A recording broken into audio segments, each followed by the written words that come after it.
আল জুমাহি রাদিয়াল্লাহু তাআলা আনহু জনগণের জন্য যে বরাদ্দ দেওয়া হয় ওই বরাদ্দ তিনি 1 টাকাও নিজে খরচ করেন না, বরং জনগণের জন্য যে সম্পদ বরাদ্দ হয় প্রতিটি সম্পদ দিনের দিরহাম হিসাব করে করে তিনি সবার মাঝে বন্টন করে দেন। তিনি একটা দিনের দিরহামও অবৈধভাবে অন্যায়ভাবে নিজের জন্য রাখেন না। আল্লাহু আকবার।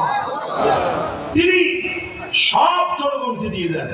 ওমর রাদিয়াল্লাহু তাআলা চোখ থেকে পানি বের হয়ে গেছে যে আমার একজন নির্বাচিত প্রতিনিধি, সে হিমসের গভর্নর, অথচ গরিবদের তালিকায় তার নাম সবার আগে।